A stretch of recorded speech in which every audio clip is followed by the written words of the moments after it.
This is the Lessons from Sports podcast, and I'm your host, Wayne Partello. The beginning of the baseball season is upon us, and so I thought it would be fun to have a conversation with a friend of mine and somebody who has just, in his career through baseball, working at the commissioner's office, working for a bunch of different teams, and now just announced, like last week, the new CEO and president of the Ilitch Sports Group. So overseeing the business affairs for the Detroit Tigers, the Detroit Red Wings, and the 313 Presents, which is their concert and entertainment business. Just an incredible story from my friend Ryan Gustafson. Something that really stands out every time I talk to Ryan. I love the fact that we come at the world from two very different places. Ryan is a Harvard MBA, and I'm a no college DJ from Boston. But our foundations and the way we go about our business are so similar. We see the world in very similar ways. We became friends almost instantly when we met, and it's just amazing what he's been able to do in his career and what just got announced. I'm so proud of him. To see, you'll hear about it in this conversation. This hasn't been a straight ascent, right? There's been some knockdowns and some things that didn't go according to plan, right? And he talks about all of those. So the humility that he brings to his role every day is something that I respect immensely. He just has such a great self-awareness, situational awareness, and leadership qualities that have really shown themselves over the last few years in Detroit. So I'm really excited for you to hear this conversation, and I really hope you enjoy it.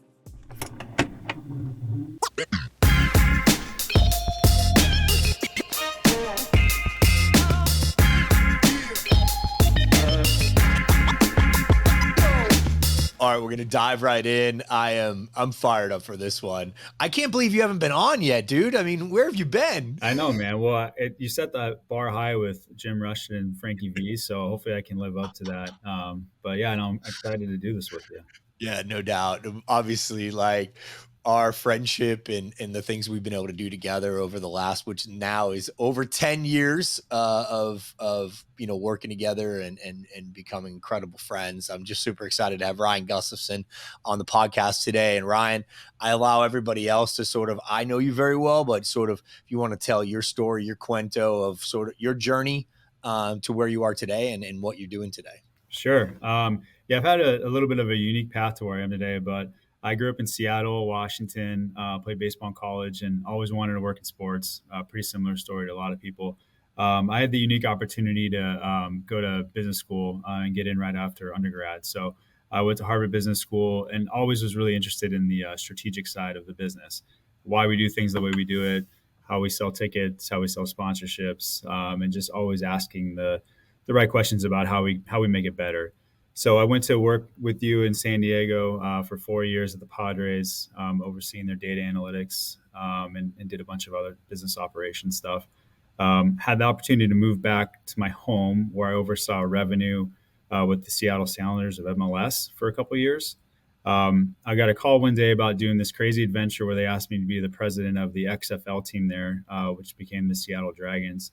And I just, had a little bit of an entrepreneurial itch I wanted to scratch. So I did that, which was like an incredible experience. Obviously, the pandemic sort of, ended that prematurely. But during the pandemic, I just did some consulting to keep my mind sharp, help people, and sort of try to figure out what was next for me. And then ended up here in Detroit. So I oversee, I'm the chief operating officer for Ilitch Sports and Entertainment.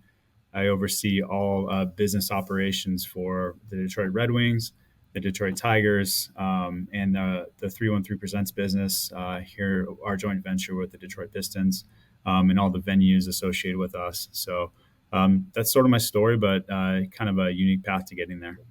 Yeah, no doubt. And, you, similar to Katie, who's my business partner, we're like the unlikeliest, likeliest pair of friends and business, like I call us business partners. Like the way we think of the world, they sort of like our philosophies and beliefs are the same, but how we get to them are completely different. Yeah, I mean, I always say that like you're the most opposite from me in every way possible, but like very similar in so many ways also. Couldn't have more divergent paths to where we've gotten, but just think about the world the same way and have that same mindset of always doing things better and always just trying to, do great things and be a grinder. So, that's something that you and I definitely have in common. So Ryan, obviously, yeah, our paths are different. The how we got to where we got to was different. But the one thing that I think our initial connection was, I actually came to meet with the Padres and talk to the some of the front office. And out of 20 people I spoke to that day, only one person followed up with me. Like, that's just the unique, kind of separator that you have. Yeah, I mean, I guess like a core value of mine is like intellectual curiosity, and I've always just wanted to keep learning, no matter who you are, no matter where you've been. I feel like I can learn something from you, and like when you and I met in that room, like I recognized right away, like that you had a very different background than mine, but just were super talented, and I feel like I could learn a lot from you. So that's I reached out because I've always tried to keep that a habit of like when I interact with people. I feel like I can learn something from. I always want to try to do that. Yeah, it's a great lesson for people too. Is there? I tell everybody the classroom's always open. It's whether you want to be listening and learning and trying to absorb the people. And working in sports, I think, allows you to sit in the room with some obviously incredibly talented and intelligent people. But if you think you have all the answers, is when you're gonna end up failing. Yeah, no doubt. I mean, that's just sort of like a core belief of mine is like always get better, always learn from different people. And the second you feel like you're the smartest person in the room, you're in the wrong room. So, No doubt. keeping humble no matter what you do, just try to keep learning. And I don't know, whether you've kind of gone through the traditional education path and like I did, or whether you've sort of learned through the school of the real world, like you can always keep learning from people that have a different viewpoint than you, and surround yourself with really smart, talented people that just think differently, and you're going to end up better for it. Yeah, the putting different people at the table makes it a much better table. Is I could fill the room with a whole bunch of me, but that's not going to be successful by any means. Doesn't work. No matter who you are, you have your strengths, your weaknesses, things that make you what you're great at, and then surrounding yourself with people that are complementary to your skill sets, so that you can learn and get challenged and think differently about certain topics. It's like core to what makes successful people successful. And I don't know, it's just something that I've always tried to keep front of mind no matter where I've gone. All right, so we transition into your lesson from sports. You've obviously been in the sports business for a long time. Is there something that sticks with you as like kind of a top lesson that you've taken away from the world of sports that you've applied to your life that has really helped you find success and happiness? Yeah, I think it's like be humble in your successes and be resilient in your failures. It's like an easy thing to say, but like sort of a mindset I've always tried to have that like, look, I've been knocked to the canvas a couple times in my career, just like anyone else has. And, when those times happen, whether you get fired or whether a pandemic wipes out your job or you have a bad, outcome on a project you're leading, whatever that might be, how you respond to that is the most important thing. So being resilient in those challenging times and learning from them, as opposed to just sort of like allowing those failures to consume you. But then when you have success, be humble about it, and always learn something, and try to be better. Like you're never smart as the good times, you're never as bad as the bad times. So just trying to like learn something from every scenario, and realize that those successes and those failures are going to come no matter what, but it's how you respond to them that's the most important thing. Yeah, that's a great one. I think, one of the conversations you and I have had often is that my lack of higher education and your incredible higher education actually puts us in the same boat in a really weird way, that people have this preconceived notion about you because of the incredible success that you did have in your educational journey, and then the preconceived notions that people have of me because of the lack of that whole experience. It's really funny. Yeah, I mean, I've never like really cared where you went to school if you didn't go to school at all. Like talented people rise to the top, hard workers rise to the top. And there's a mindset with people that like weren't given anything, no matter what your background is, that you're always going to hustle, and you can just like you can recognize and know the people. That's one thing I've always like respected about you, and like one of the most talented leaders I've ever worked with. And it's no matter where you come from, again, you can always learn something from someone else. And like never just take that for granted, or be satisfied with where you are. Yeah, no doubt. I mean, it's funny. The outside world likes to look at those moments, and especially like in the age of social media, they want that moment to define you and define your career. But you and I both know it's the step after that is what actually defines you. Yeah, you let yourself sort of absorb the fact that this thing happened, but then my mind just already goes, okay, how do I develop a plan to make something of it? Like in the age of social media, everyone like, only sees the best of someone's life. They never see the bad parts of it. So it makes it hard to do that have that mindset. But I don't know, like I think of it as almost like competitive fuel. How do I make something of this adversity and like look back on it from the other side and just kind of laugh at whomever the person was that, did that to me. 100%. The age of social media, for most people, you only see the positive, but when you work in sports, majority of what you see is the negative, right? Like there's fans upset that the prices went up on a seating section or the concession price. Like the immediate feedback that you get from fans is very different today than what working on a sports team was like 20 years ago. For sure. And I think you just have to know it's like you're only looking at a minority of people's feedback. It doesn't necessarily represent the entire audience, and you have to be smart about making sure you're gathering fan feedback from everyone. You're never going to make every decision right, but if you can build trust that like the way you're going about decisions is the right way, and you have the same goal in mind that your fans do, it's hard to build that trust. But you can't always just make decisions based upon what you might see on social media, because it might not represent what the entirety of the fan base thinks.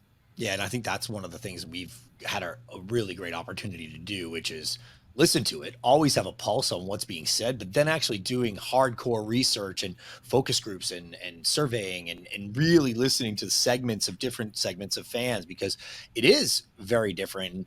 And, we were fortunate to work on a couple of research projects with you guys in Detroit, and even just the two teams that you oversee, the fan bases are very different. Yeah, they really are. I mean, there's something about this place, the iconic nature of the brands. I'm wearing the winged wheel right now.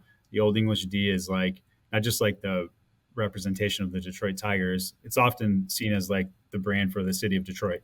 Mm-hmm. So when you have to be the shepherd of those brands, you need to understand how people are feeling about decisions that you make, and lean into the honoring the history without being too traditional. That was something that came out of the research for us. But you're right, the fans think very differently. The Red Wings, the history of winning 11 Stanley Cups, like it comes through, and it's so critical. Hockey Town is the identity. So it just helps inform everything you do, from game entertainment to social media and everything else. It becomes the sort of lens that you look at those decisions. Yeah, it was one of my favorite pieces of work that we've gotten to do as Quento, was doing the research for both of those brands and seeing the difference. I've done one team in a market and you come out going, oh, the city of San Diego thinks this way. No, the city of San Diego thinks that way about the San Diego Padres, right? Like that's the research that we were doing. And yes, there was a little bit of San Diego insight in there, but it was really interesting to do that. And you deal with that every day, running both sides of that coin, that things that you may do on the Red Wings side may not work or be the right decision for the Tiger side. For sure. I mean, we're talking about it right now with Red Wings playoff planning. It's, we won 11 Stanley Cups. We haven't been in the playoffs in a while. How do we properly celebrate getting back there if we do make it this year? The Tigers are a team that's on the rise. How do we, properly tell stories about our young players, but not ignore the tradition and the history of our franchise? Being a charter member of the American League, this iconic brand, both iconic brands. It's an ongoing discussion we have every day about how to make sure we're keeping true to that identity. Yeah, I love it. Awesome. Okay. So now we transition into sort of my favorite part of the podcast, which is the hot seat. rapid fire questions. You and I have both been on the hot seat many times, many a time. Sometimes we were together, sitting next to each other in those very, very warm seats. But those are the moments where you find a way. And so what we like to do is fire off some questions and just get really honest, direct answers. And so we'll start with number one. Your favorite sport to watch on your free time? Baseball. Yeah. You and I enjoy sitting down for a baseball game. Yeah, there's something about the sport. I mean, I played it, so but like there's something, you go to a baseball game, you watch a baseball game, you can see something you've never seen before on any given night, and like there's something poetic about it. It's my favorite. So yeah, easy answer on that one. I'll also say this one.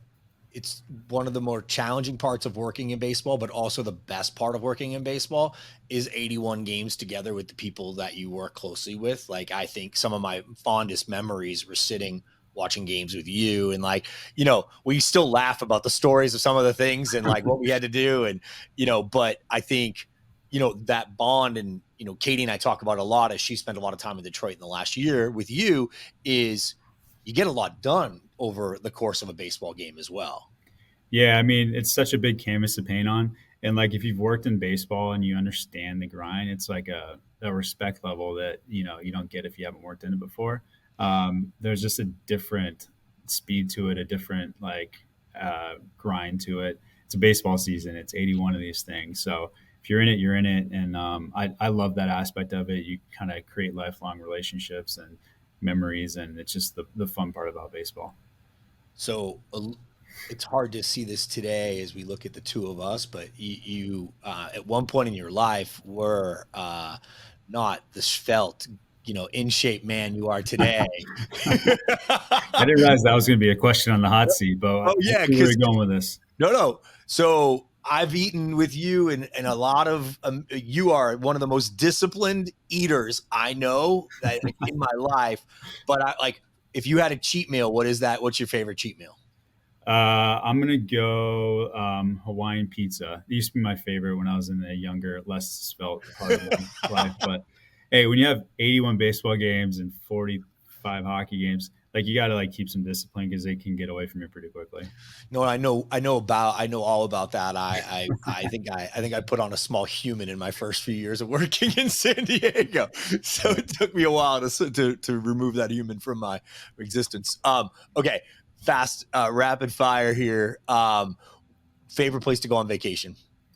I went to the Amalfi Coast for my honeymoon a few months ago. That place is incredible. So easily, hands down, the best answer. If you haven't been, highly recommend it.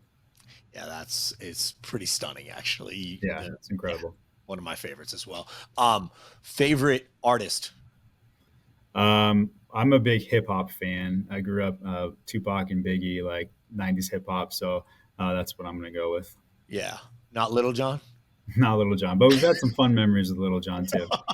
We've had some incredible Little John moments. I mean, unbelievable. One of some of the best, actually. When you, what is your day like? First thing you do when you wake up in the morning? First thing I do when I wake up in the morning, I go to the gym. It's like my time to myself to sort of clear my head, think about what I need to accomplish that day. It's sort of like my time to myself. So it's also, again, with so many events and the craziness of the job and everything else, like my way to sort of keep balance and structure in my life. So that's usually the first thing I do, and then I'll dive into the day from there. The single best piece of advice you've ever received?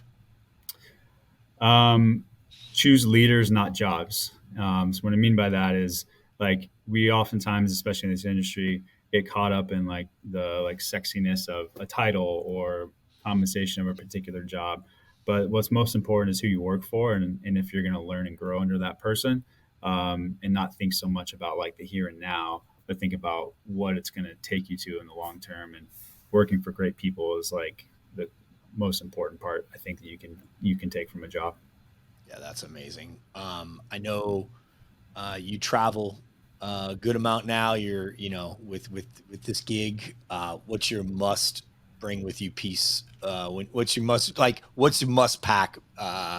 Something that you must bring with you on every trip? I'd say sneakers, just because I walk around so much, whether it's at games or otherwise. Like I've gotten in the habit of just like not wearing dress shoes just because it's like maybe I'm getting old or something. But the sneakers help me just like walk around and not feel like my knees and back hurt all the time walking around 81 baseball games or whatever. What's the project that you're most proud of to this point in your career? Um, that's a great question. It's a hot seat, so it should be a great Thanks, Brian. question. I I appreciate it. think I think it's what we're in the middle of right now at the Tigers. We're doing a lot with the ballpark with Comerica Park on refreshing it, but also just like rebuilding the team and culturally here. So it's not done yet. We have a long way to go. And I think when we're done with it, not done with it, but when we've gotten to a place where we feel really good about where we are, we'll look back and realize how much progress we've made. The most rewarding part of anything I've done in my career is being able to like make an impact.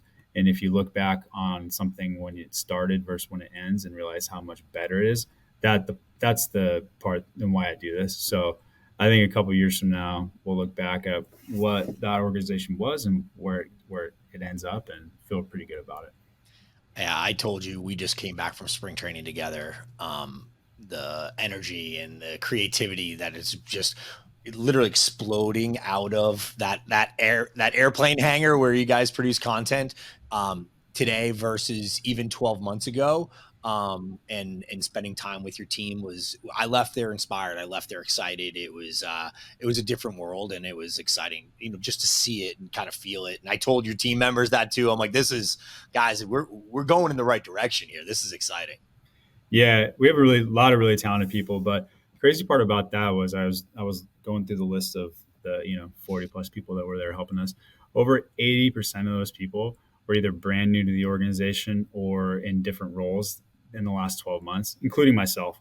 And so like the fact that that group could come together and do something like that was really cool to see. But it speaks to the like always get better and like just sometimes it's hard and you have like new people, new roles, but it makes it so much more rewarding at the end of it.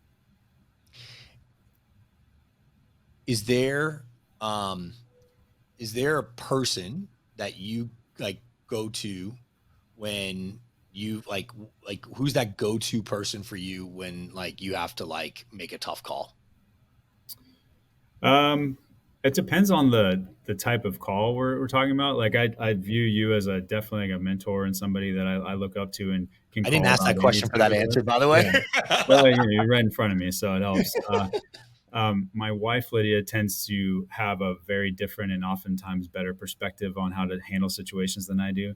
She's a very empathetic and kind person. Not that I'm not, but so oftentimes her perspective it helps me be a better leader because I have a natural way of kind of pushing things and being like a little bit of hard headed at times and stubborn. I've been told.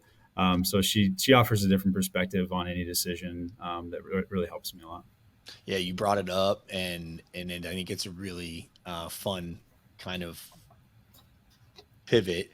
You were, you know, I got married at a much younger age than you did. Like you had an adult life that I didn't have, like not married, But like, what's been the biggest change for you? Because you're freshly married man now. Like, what's been the biggest change for you with that change in your life? So we've been together for a few years. We met right before the pandemic, and like got thrust into this like pretty serious relationship because we were locked down together. So I tend to be very structured about my time, and like oftentimes when you are living with someone else or if you have a family, that changes, and you don't have as much sort of like unilateral control over that.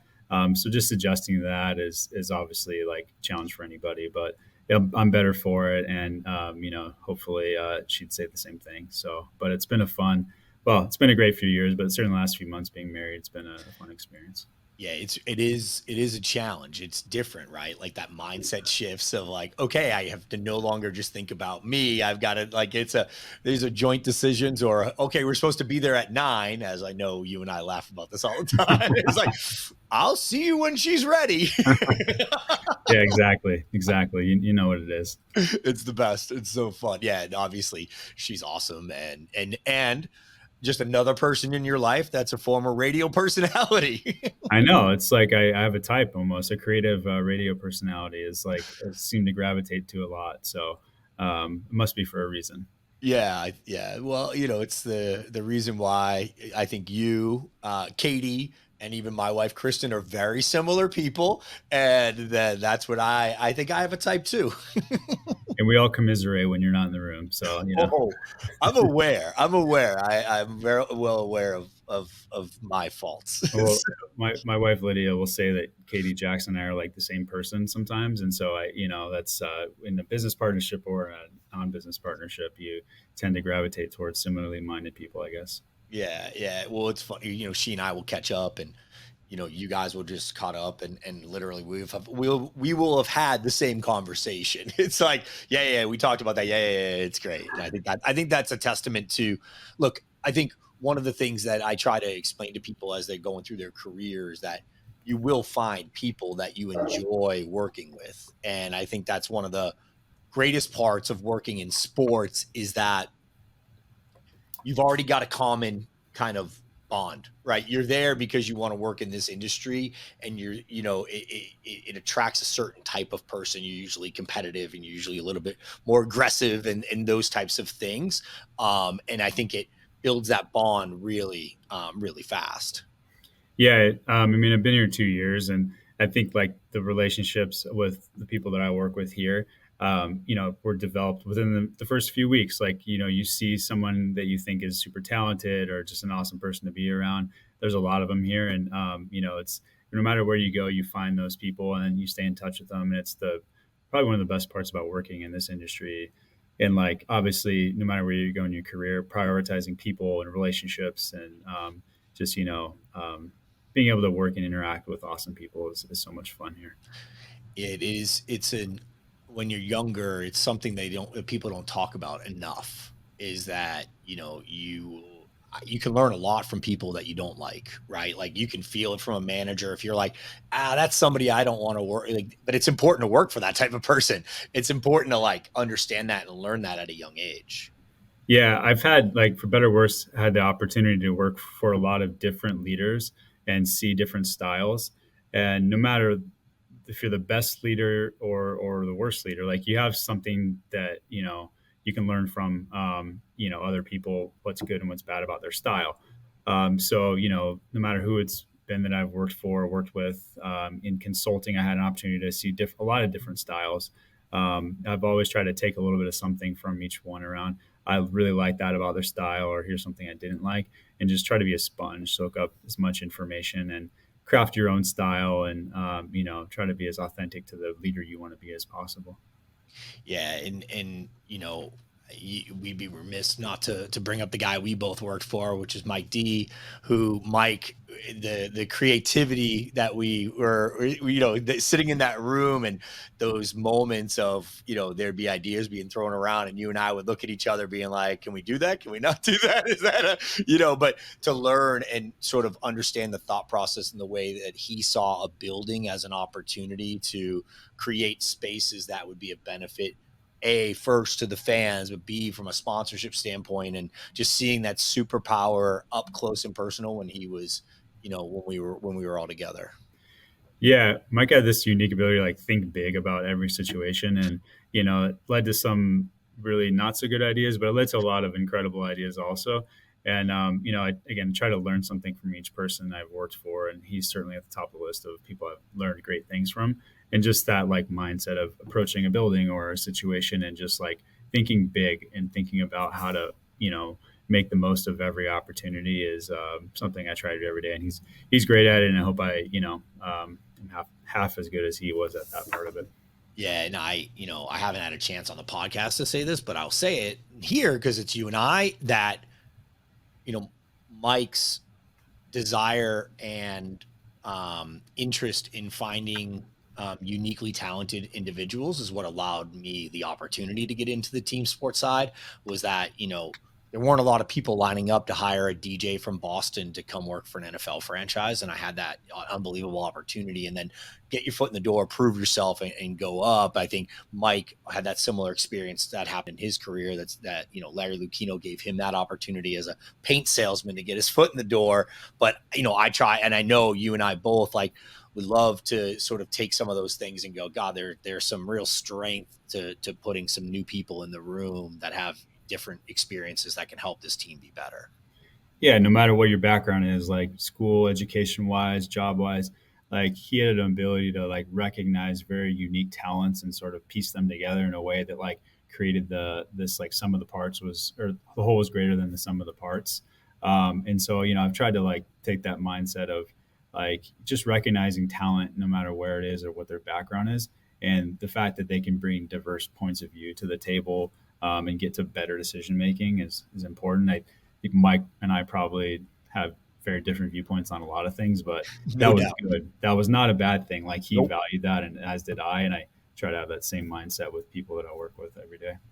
Yeah, I mean, we still laugh about 7:40 start times in San Diego on Friday nights, but it was a test, it was a challenge, and we had some heated debates over it. But those are the fun moments we look back on now and say, hey, it was a test, we tried something.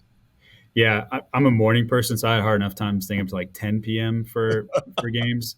Like 11 p.m. was a stretch, but hey, we tried it, and we learned something from it, and you move on. And on a related note, last year when I got put in my new role, both the Red Wings and the Tigers moved up their start times by half an hour. So 10 So years later, what did the data tell you about that? Was that a good moving it up? Did that make a big difference? yeah, we've had a lot of whether it's anecdotal feedback or actual like survey feedback. People, especially in baseball with the new rule changes, Yeah. they can bring their kids to a game on a weeknight when they couldn't before, Yeah. and just enjoy like not have as much of a gap between work and the game. And with sort of this new age of more working remote, flexible hours, people don't need to have the game start so late to get down to them. So all the feedback we've had is great. Broadcast partners love it too. So nothing but good feedback on that front. That's great. I mean, listen, you have to try things. I mean, I think that's one of the biggest things I took away from our time together in San Diego was we were in the early stages of a rebuild of a franchise, right? So the chance to try some things, feel them out and go, that's a good idea. That one didn't. And, let's think differently. Let's challenge ourselves to not just think of what has been done in the past, but how else would we do it to maybe find something amazing. And this is the time to do it and set ourselves up for success for the next 10, 15, 20 years of this franchise. And so that's pretty cool. Yeah. You have to like fail fast, I guess is the term that, in business, but like, have new ideas. They're not all going to be winners. Try them out, analyze them, realize when you've made a mistake. It's not really a mistake. It's just not the right idea. You move on from it, you learn from it. But the ideas that come from that, that you wouldn't have thought otherwise are where the magic is, so to speak. Yeah, no doubt. All right. So the final section of the podcast is providing value. You and I and most people in my life are really committed to giving back and trying to, I love the fact that in today's day and age, as a young kid, I didn't have the resources to be able to tap into somebody like you that has gone, that sits in the position. It's really hard for a kid to get that time with you. So here is an opportunity for us to kind of share just some lessons and some things. And so first one would be, what advice would you give somebody who wanted to get they wanted a career in working for a team in sports? Yeah, actually, I had the same question get asked me at an event yesterday. To me, it's about going out and meeting people, and like not just like getting to know them, but like letting them get to know you and sort of your interests and what your talent is and everything else. There's this misperception that there's a linear path to working in sports. You go to college, you get into the entry level sales or marketing job. You go to business school, and then you go on from there. These are very non-linear paths. And so whatever your path is, do what's right for you. Don't listen to whatever. My path was, I went to business school. That worked for me. Yours was very different, obviously, too. And I think it's, getting out, meeting people, and don't feel like you have to, go down that path of, hey, I have to work in sports my first job. focus on learning, focus on growing and being better as a leader, getting experience in the field you want to work in. And when the time's right, these jobs are very serendipitous. They'll come open and you'll be better positioned for it in the long run. Yeah, it's really good really good advice. I think I saw someone post something the other day that was, showing all the different ways you can work in sports, even if it wasn't at a team in a league. And I just thought that was such a great perspective to share as well, that you may not get a job at a team as your first job, but getting a job at this other place. And I was just actually helping somebody who's a senior VP. He was looking for a job in sports and had never worked in sports, and ended up taking a job at a really big brand. And one of the departments that report to him is this sponsorship opportunity. They're going out and doing deals. And I was like, okay, now you're going to meet people on the team side because they're going to be lining up to want to meet you. This is when you build your network. This is where you build those relationships, that if you still have that, you had that entrepreneurial scratch, that like, if you still have that, like that scratch that needs to be itched, like start building the relationships now that will help you. But you're going to get so much experience doing deals on the other side that you'll be super valuable to a team in the future. Yeah, like if I'm hiring a role today, whatever that role might be, it's not necessarily, hey, I need to go hire somebody that's in sports right now that is like a step below this. Sometimes that's what happens, but the reality is I'm looking for the best candidate, and her or his experience level, no matter the industry, is what's most important. How they position themselves to be successful at this job. The business itself, you can learn it. It's more about how you've developed the right level of experience for whatever job you want to do, whether that's been in sports or not. And the climate changes. I mean, my moment came when media rights were going away on the radio side, and teams had to bring media in house at a moment, and they went out after media people. And it was like, that's when I was uniquely qualified to move over. And so, you don't know where that's going to bring you, but I think going after, the things that you enjoy, and also putting tools on that tool belt and skills that are applicable inside of that industry. And look, sales is sales. I know a lot of people who started in the sales side and climbed their way up, and it gives you, that first sort of foot in the door that most people are like, I don't want to do sales. It's like, well, you're going to learn a lot. And I know at one point in your career, you went from like the analytics and the business and the strategy to taking a revenue role, which is so crucially important. I mean, if you're not driving revenue, you're in trouble. As a marketer, I had to drive revenue. And I think, going down that path and learning as many skills as possible is so important. Yeah, the last point is like one of the biggest pieces of advice I could have is just learn about every area and just try to be as dangerous as you can. I started in sales, and I'm not the most extroverted person in the world, as you know, but I was good at it because I was competitive, but I didn't want to do it long term. My break was the fact that this data analytics concept at the time was very in its infancy at the business side of teams. So I kind of latched onto that, and that sort of was my pathway. But you're right. Then I had to realize that I needed to take a next step and go back to the revenue side of the business. So you never know when those opportunities are going to come up, but just being well positioned by having varying sets of experiences and a desire to learn more. That's what's most important. You just reminded me of something too, is just, as you said, that is having the purview as to where pay attention, reading the trade, seeing what the trends are. And you so smartly saw this analytics bubbling up, like, hey, this is going to become more and more. It's important in every other industry. It's making its way into sports. Usually sports is a little bit behind, and you go, I'm going to go after that. You became incredible at it, which propelled you. And, at a young age, you were skyrocketing through the organization because you became one of the most analytics is the core of every decision that's made. And and then as you grew in your career, I always enjoy when you get in the room and know if they don't really know you, and they, people start talking about data. I'm like, oh, you don't understand. It's like when someone talks to me about music selection, like, oh, really? Yeah, it was funny. I was just texting with our VP of Analytics, Taylor.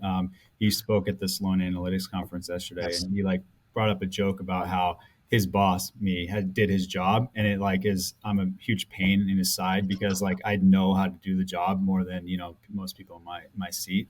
But you're right. I think analytics was really prevalent on the sports side through Moneyball and everything that happened on the player analytics side. but it didn't really exist on the business side. And I think it was just like a natural thing for me to kind of create a niche and a path forward. But yeah, I always like to dive back into that. It's fun every once in a while to, never get to a point where you're not, you're not again dive into the details, right? So I like doing that. I think it's fun. And poor Taylor sometimes has to get the brunt of that.